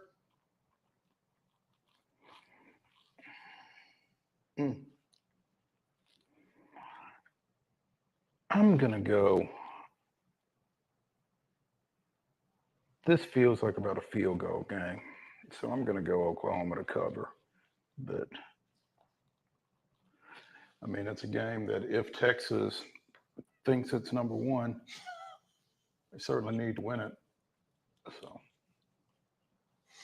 what? Oh, I got to break up this pick'em for a second because scrolling through Twitter, as we are wont to do, Make Utah, it quick, by the way. Utah with their new NIL deal and Dodge Rams. BYU now with an NIL deal with their Dodge Caravan minivans. No. Wait, you're saying that they're not? It's the best joke ever. No. This may be the greatest joke of all time. Clearly a joke, but maybe the greatest joke in the history of college sports. Because Mormons have a lot of kids. Yeah. Oh my Wow. God, that's so good. I'm sorry. What's the next game? Yeah. Next game is Maryland at Ohio State. Maryland at Ohio State, and they are 17.5-point dogs in the shoe. It's 11 o'clock on Fox, by the way. 7.5? 17 and a Oh, half 17 and a half. Okay. are the okay. undefeated Maryland Terrapins. Yeah, well. Yeah, I'm going to go Buckeyes riding. Yeah. Give me Talia Tagovailoa, baby. They're not losing by more than 17 points to Ohio State. I'm taking, much as I hate to, Ohio State to cover. Nah. All right. 11 a.m. on Peacock. We've got Rutgers at Wisconsin. Wisconsin is a 13.5-point favorite in this one. 13 and a half? 13 and a half. I'll go with Wisconsin. That's an interesting slate at 11 a.m.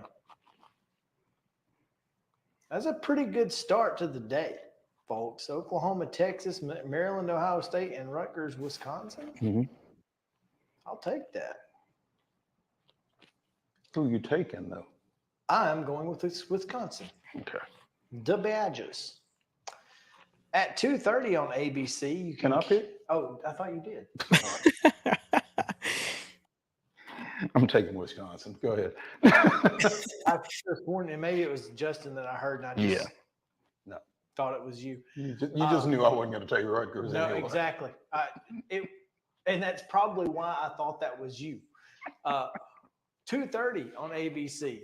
Florida State at home against Virginia Tech. The Seminoles, a 25.5-point favorite here. Goodness gracious. And Virginia Tech's not very good, and it's at home, so it's not like the Boston College game where they had to go on the road. How much?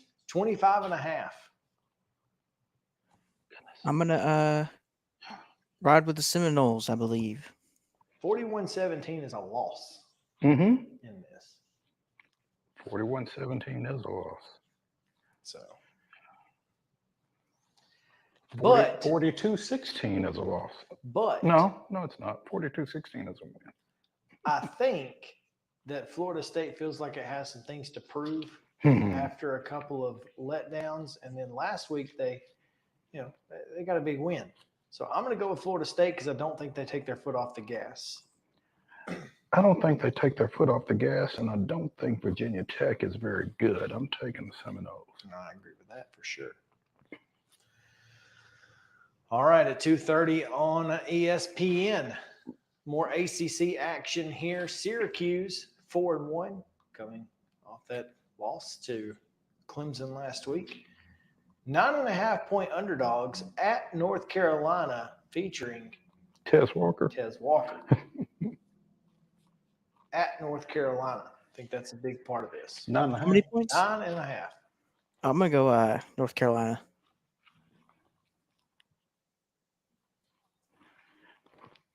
I too am going to take Tez Walker and the Tar Heels.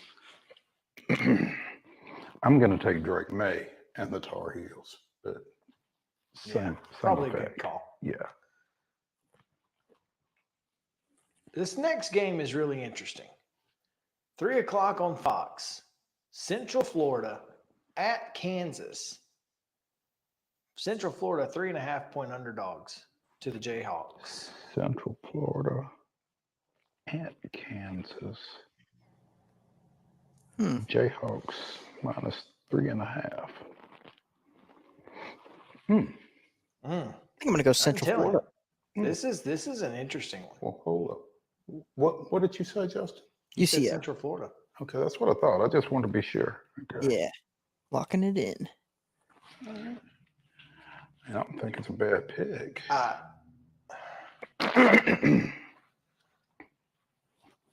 They're saying John Rice Plumlee could be back. If not, Timmy McClain, will be starting. Man, I feel like this Central Florida team look, Gus Malzahn has a tendency to do some stuff in these type situations. And so for that reason, I'm taking the Golden Knights.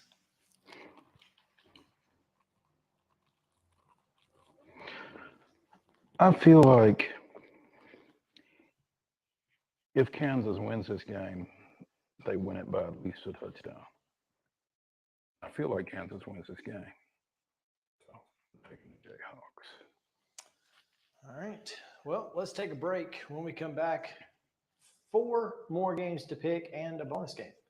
So stick around. Main Street Sports Day, presented by Mid Tennessee Bone and Joint. We'll be back after this.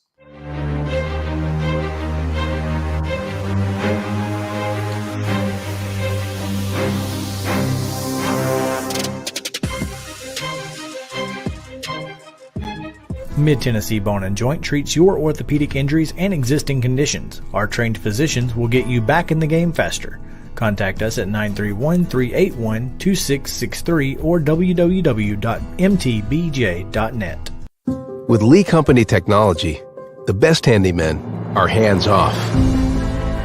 Lee Company techs have been using visual findings and other smart technology tools for years to add transparency and virtually take customers along. You see what we see, whether we're in a crawl space or on a roof. With Lee Company, technology helps us help you, no matter what's happening in the world or at your house.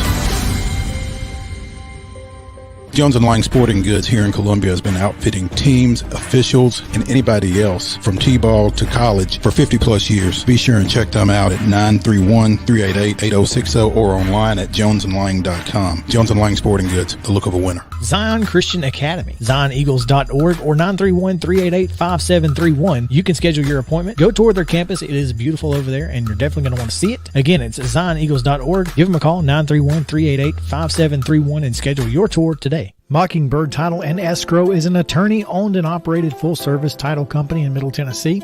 We get your deals closed without worry and fuss. We're a family business that offers the highest level of expertise in our industry when it comes to closing and funding your real estate transactions. And it's a job I really love. I'm passionate about this. I'm enthusiastic about this. I like to think we're pretty well rounded and can deal with a wide range of needs and a wide range of clients. Call 615-274-8698 today. Mid Tennessee Bone and Joint has been the official sports medicine provider for Murray County Schools for more than 40 years. We specialize in orthopedic service, and our Ortho Quick Walk-In Clinic lets you bypass the ER.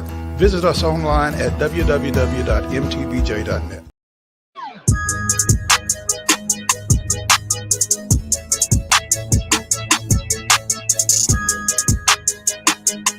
Welcome back in Main Street Sports Today, presented by Mid Tennessee Bone and Joint.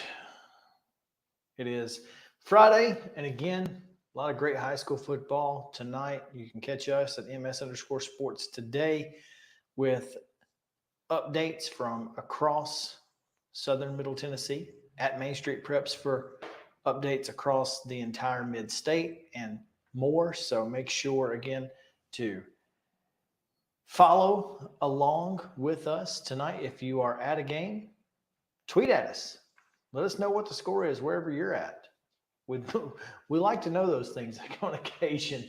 It does come in handy. It's nice to know. So looking forward to another great night of high school football. Looking forward to another great weekend of college football, including at 6 o'clock on ESPN. We just talked about it. Kentucky at Georgia. The line 14.5 points in favor of the Bulldogs. JK, did you learn anything? How do you feel? It was interesting to hear from someone expertise on the Georgia Bulldogs, but I think I'm going to still go. I'm going to ride with them because of that tight end they got. That tight end is pretty good.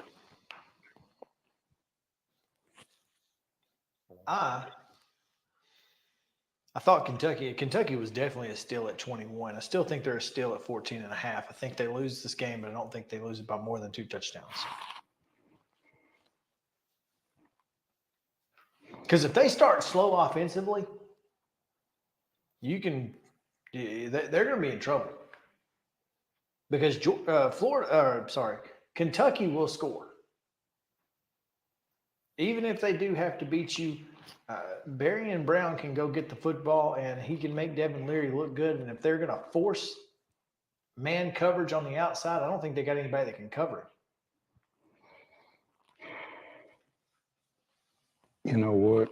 I think you just talked me into taking Kentucky to cover. I think Georgia wins a game. Well, I don't think they win it by more than 2 touchdowns, like you said.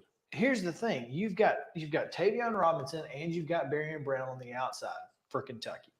If Georgia is going to force Kentucky to beat them through the air, that means they're going to have to put 7 or 8 in the box, and to do that, you're going to force man coverage on the outside. And even if you have a safety, I'm not sure that they can cover both of them. So one of the two is going to be open because you can only go to one side of the field if you're a safety.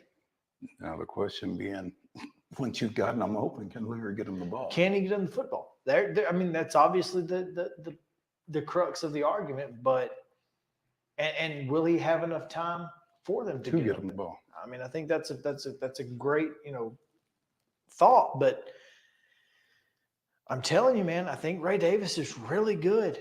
Again, I think Georgia wins the game, but I think it is a close win.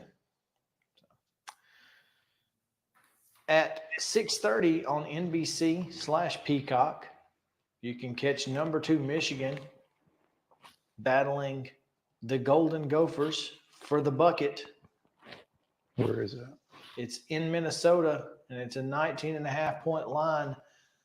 Golden Gophers, home dogs. 19.5. It's a lot. For the little brown jug. I'm going to go Golden Gophers on this one. Be crazy. I mean, they've certainly had an interesting year. I mean, they lost to Northwestern, so doesn't necessarily instill a lot of confidence, does it? No, it does not. Yeah. I don't want to make Wade mad, so I'm going to go with Michigan. I hear you. I'm going to go with the Wolverines as well, but I don't love. Well, I mean, 20 points is a lot of points. It is. So that's essentially 3 touchdowns. So we'll see. 7 o'clock on the ACC network, Georgia Tech and number 17, Miami. 20.5 points in favor of the Canes. Where is that? In Miami. I'm going to go the U here. Mm-hmm. How many? 20.5. 20.5. Yeah, I'm going to go Canes. For sure.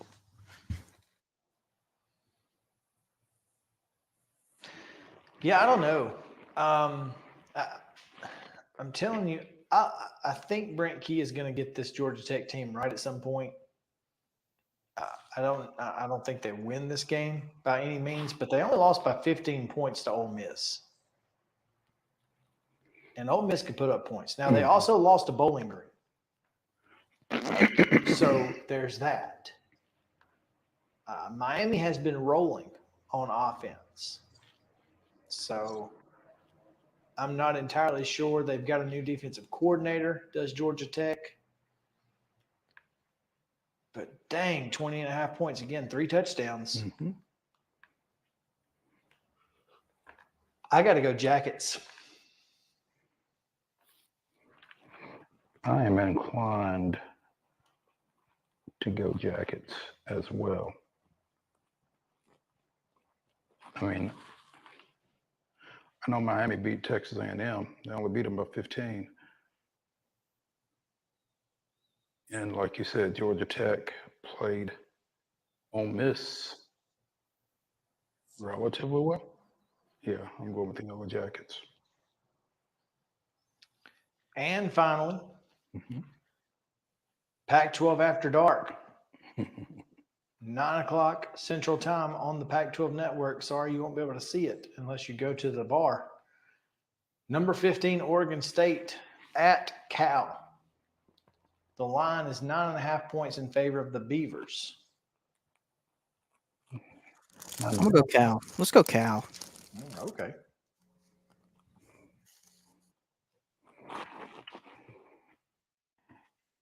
All indications are that Cal is awful. Yes. And I think Oregon State's pretty good. I think they win this game by double digits.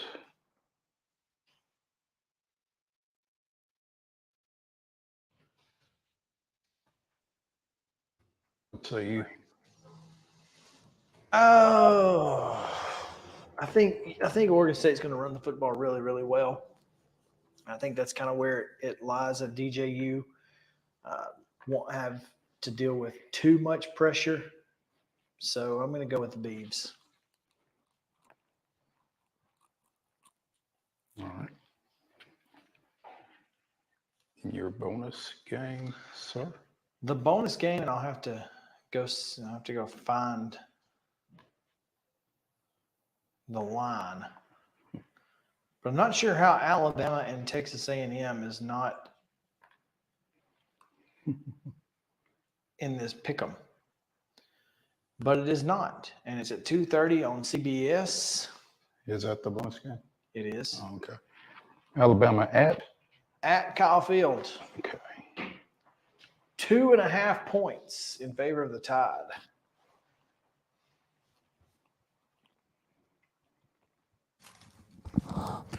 I'm going to roll with the Tide. I think I have been all year. Can't break it now. You have. No Connor Wegman, but Max Johnson is here. Here's what I'm going to tell you. Mm-hmm. Texas A&M. Now, I don't have their schedules directly in front of me. I know that they've lost to Miami, but they beat Auburn. They beat Arkansas. Both of those teams. Alabama has beaten Ole Miss and Mississippi State. Texas A&M has right at 80 more yards per game on offense and gives up 45 fewer yards on defense. And they only allow 96 rushing yards a game. If Jalen Milroe has to win this game, it ain't going to happen. Period. And I think, as we mentioned earlier this week, Max Johnson makes Texas A&M scary. I'm not looking forward as a Tennessee fan to playing them next week. Checker Neyland, by the way. It is Checker Neyland, and boy, these uniforms that they're rolling out as jokes are hilarious. But to me, this is and again, the line was a futures line at like 7.5, and it's moved to 2.5. 5 whole points. I mean, so money was coming in on A&M. Everybody's at betting 7.5 on A&M. And I think they're right. I think you got to go Aggies here.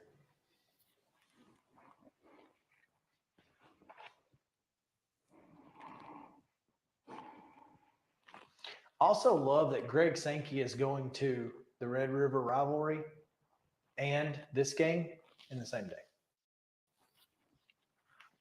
Good for him.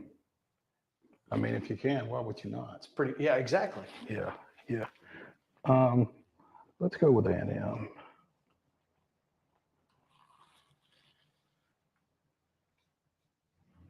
Yeah. All right. There you go. Any other games that interest you this week, Mo, in the world of college football? Nothing just jumps off the page at me. I mean, just because, as I'm looking through here, there's not a whole lot of ranked matchups this week. It just kind of feels like a meh week in terms of. So once you get past that early morning window, like you were talking about. Yeah. Now, Notre Dame at Louisville undefeated. That's an interesting game. Louisville undefeated against number 10 Notre Dame. It could be. It's at Louisville. I don't know if Cardinal Stadium's going to get loud, proud, or what, but LSU, Missouri.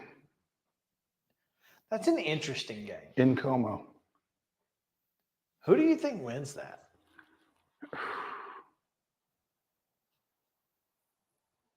And is that the early game on ESPN? It is. Okay.